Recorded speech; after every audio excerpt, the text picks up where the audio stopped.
ఆలోచన చాలా మంచిది. దాని మీదే స్టాండర్డ్ అయితే బాగుంటుంది.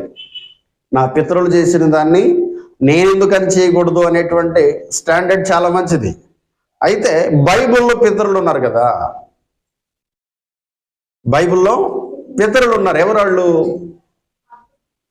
బైబిల్లో పితరులు ఉన్నారు. పాత నిబంధన పితరులు వేరు, కొత్త నిబంధన పితరులు వేరు. బైబిల్లో పాత నిబంధన పితరులు ఎవరు? అబ్రహాం దగ్గర నుంచి లెక్క వేసుకుంటూ వస్తాం. క్రొత్త నిబంధనలో పితరులు ఎవరు? ఎవరు? అపోస్తులైనటువంటి వారే మనకు పితరులు. అంతేనా? అపోస్తులైనటువంటి వారే, దాని మీదే మనకు ఆధారం. వాళ్ళు చెప్పినటువంటి ఆలోచన, వాడు చేసినటువంటి స్వార్థే మనకు బేస్మెంట్. దాని మీద తప్ప మరొక స్వార్థ కానీ మరొక ఆలోచన కానీ ఎవరు కూడా చేయకూడదు. ఎందుకని? అది ఆజ్ఞాపూర్వకంగా చెప్పబడినటువంటి మాట. దానికి పరిశుద్ధాత్మ దేవుడు ఏం చేశాడు? రుజువుపరిచాడు. ఏ ప్రాంతానికి వెళ్ళాలో అలా నడిపించాడు, ఏ మాట మాట్లాడాలో అలా మాట్లాడిస్తూ వచ్చాడు వాళ్ళని. ఇప్పుడు మనం ఆదర్శం తీసుకోవాలి అంటే నా నాన్ననా, లేకపోతే నా తాతను తీసుకోవాలా, లేకపోతే పితరులను తీసుకోవాలా? బైబిల్ గ్రంథంలో ఉన్నటువంటి పితరులను తీసుకోవాలి.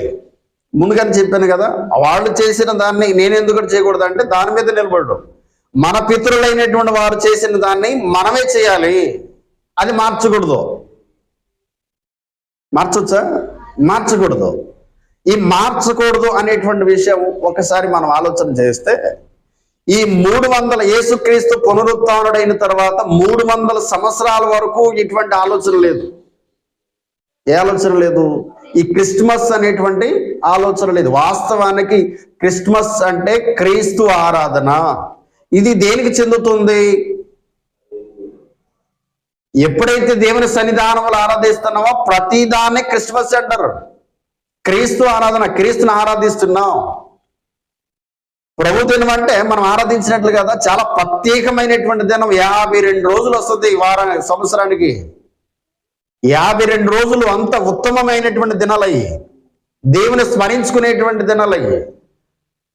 అయితే ఈ ప్రాముఖ్యమైనటువంటి ఈ డిసెంబర్ 25నే చాలా ప్రాముఖ్యంగా ఎందుకని ఎంచుతున్నారు? దానికి చరిత్ర ఆధారాలు ఏంటి? ఎందుకనంటే బైబిల్ దీని గురించి చెప్పలేదు. అయితే చరిత్రకారులు చెప్తున్నారు కదా, బైబిల్ చెప్పట్లేదు. ఈ చెప్పిన దాన్ని, లేని దానిని ఇది ఎలా వచ్చింది అంటే ఇది హిస్టరీలో ఏదో ఒక సంఘటన బట్టి వచ్చింది అనేటువంటి ఆలోచన చేయాలి. మనకు పితరులైనటువంటి వారు ఇలా మనం చెయ్యాలి అంటే